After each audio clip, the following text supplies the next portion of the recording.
కాబట్టి దేవుని ప్రజ, భారతదేశంలో ఉన్నటువంటి సాంప్రదాయాలలో 70% ఆయుర్వేదిక్ సూత్రాలు ఉన్నాయి, 30% మతపరమైన సాంప్రదాయాలు ఉన్నాయి.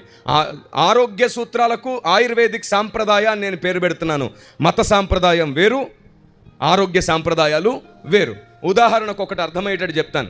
భారతదేశంలో ఉన్నావు కాబట్టి నీకు ఇది అర్థం కావాలి. నీలోని అజ్ఞానం సువార్తకు ఆటంకం కాకూడదని చెప్తున్నాను. మీరు చెప్పండి, మీకు అర్థమయ్యేటట్టు ఒక్క మాట నేను చెప్తాను. సహజంగా ఎవరైనా పెళ్ళిళ్ళకు, ఫంక్షన్లకు వెళ్తే ఆడవాళ్ళకు పసుపు పెడుతుంటారు భారతదేశంలో, అవునా కదా? హలో, నేను ఏ ప్రాంతానికి వచ్చాను? ఇది ఏ ఊరు? మల్కీపురంకి దగ్గరే కదా, వేరే గ్రహానికి ఏం రాలేదుగా, మీరు గ్రహాంతరవాసులు అయితే కాదుగా. మరి అదేంటి అంత వింతగా చూస్తున్నారు? ఇప్పటి నుంచి మళ్ళీ అడుగుతున్నాను, అవునైతే ఇలాగనండి, కాదైతే ఇలాగనండి, ఏం చెప్పినా అలా మాత్రం ఉండకండి. మీకు అర్థమవుతుందని నాకు అర్థమవుతున్న కొద్దీ నేను ఇంకా అనేక సంగతులు చెబుతాను. వివరణ తగ్గుతుంది, ఆలోచన ఎక్కువగా అందుతుంది. కాబట్టి మీకు అర్థం అవ్వలేదు అనిపించినప్పుడే 4 మాటలు ఎక్కువ పెరుగుతాయి. మీకు అర్థమైందంటే వేరే అంశంలోకి వెళ్ళిపోతాం, లేదా వేరే పాయింట్లోకి వెళ్ళిపోతాం. ఇలా ఎన్నో విషయాలు మనం అర్థం చేసుకోవాలి. సరే, కొన్ని చోట్ల మనం చూస్తుంటాం, స్త్రీలకు కాళ్ళకు పసుపు పెడుతుంటారు, అవునా కదా? ఎందుకు పెడతారు ఆ పసుపు? మనకు తెలిసింది ఏంటంటే అది మత సాంప్రదాయం అని. అది మత సాంప్రదాయం కాదు, ఆయుర్వేదిక్ సాంప్రదాయ. గడిచిన 17 సంవత్సరాలుగా చెబుతూ వస్తున్నాను నేను. ఇది ఆయుర్వేదిక్ సాంప్రదాయం. ఏంటో తెలుసా? స్త్రీలు నీళ్లున్న చోట గిన్నెలు కడుగుతూ, బట్టలు ఉతుకుతూ పనిచేస్తారే, అక్కడ వాళ్ళ పాదాలు పగిలిపోతూ ఉంటాయి, తద్వారా ఇన్ఫెక్షన్ వస్తుంది. అందుకు ఎవరైనా సరే తమ ఇంటికి ఫంక్షన్కి పిలిచినప్పుడు మన ఇంటికి వచ్చినందుకే ఇన్ఫెక్షన్ పెరిగింది అనే పేరు రాకూడదని వాళ్ళు ఏం చేసేవాళ్ళంటే పెద్దలు, ఎవరైనా మన ఇంటికి వస్తే ముందు వాళ్ళ కాళ్ళకు పసుపు పెట్టండి అన్నారు. మొన్న కరోనా వచ్చినప్పుడు మీ చేతులకు పదే రుద్దుకున్నారు. ఏంటది? ఏమిటది?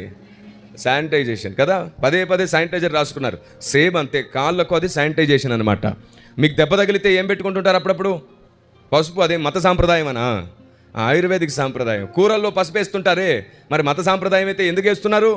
అంత మాత్రమే కాదు, మీ ముల్తాన్ మట్టిల్లో అప్పుడప్పుడు పసుపు వేసుకుంటారంటగా. ఇప్పుడు చెప్పండి, అది మతమే అయితే ఎందుకు వాడుతున్నట్టు? మరి కొంచెం బుద్ధిగా క్రైస్తవుడు ఆలోచించడం నేర్చుకోవాలి. యూదుల వలె వద్దు. క్రైస్తవుడు లోకానికి వెలుగై ఉన్నాడు. యూదులకు అలాంటి బాధ్యత భారం లేదు. సువార్త భారం అంతా మన మీద ఉంది, వారి మీద లేదు. పౌలు భక్తుడు ఏకంగా సున్నతి విషయంలో ఒక పత్రిక రాసి దాన్ని ఖండించాడు.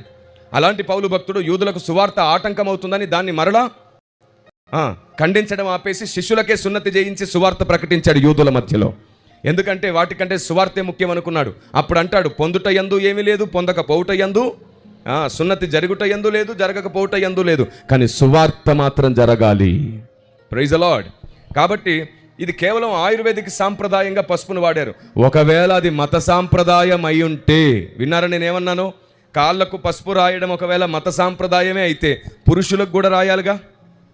ఎప్పుడైనా పురుషులకు రాయడం మీరు చూసారా? అందుకని మనం ప్రతిదానికి మొండి వైఖరి భక్తి చేయడం మాని, అక్షరార్థ భక్తి చేయడం మాని, సమాజానికి వ్యతిరేకంగా మారడం మాని, వారు ఎందుకు చేస్తున్నారో ఏం చేస్తున్నారో తెలుసుకుందాం. అలాగని మిమ్మల్ని ఏం పెట్టుకోమనలా. కొందరికి అలా అర్థమై ఉంటే మీ స్వభావాన్ని వెంటనే సిలువ వేయండి. కొందరు అదే చెప్పేది ఒకటైతే అర్థం చేసుకునేది ఇంకొకటి అవుతుంది. నేను మళ్ళీ చెప్తున్నాను, నేను పెట్టుకోవడం గురించి చెప్పట్లా, వాళ్ళు ఎందుకు పెట్టుకుంటున్నారో నీకు జ్ఞానం కలిగి ఉండాలని చెప్తున్నాను. నువ్వు తృణీకరించకుండా, నువ్వు వారిని అవమానించకుండా, నువ్వు వారిని అపార్థం చేసుకోకుండా, నువ్వు హేళన చేస్తే వారు నిన్ను బట్టి క్రీస్తును ద్వేషించకుండా. Praise the lord. ఒకటి చెప్తే దాన్ని ఇంకొకలాగా అర్థం చేసుకునే వాళ్ళు ఎలా భక్తులు అయ్యారో, ఎలా విశ్వాసులు అవుతున్నారో, ఎలా క్రైస్తవులు అవుతున్నారో అర్థం కావట్లేదు.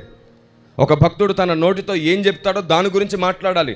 చెప్పని దాన్ని తప్పుగా అర్థం చేసుకుని మాట్లాడేవారిని ఏమంటారో తెలుసా? కొండెములాడువారు. వీరు మంచిని చెడుగా చెప్తారు, చెడునేమో చేదునేమో తీపిగా చెప్తారు, తీపినేమో చేదుగా చెప్తారు. వెలుగునేమో చీకటి అంటారు, చీకటినేమో వెలుగు అంటారు. ఈ దౌర్భాగ్యత నుంచి మనం బయటపడాలి. మీకు తెలుసా, ఓ అద్భుతమైన విషయం నేను మీతో పంచుకోవాలనుకుంటున్నాను.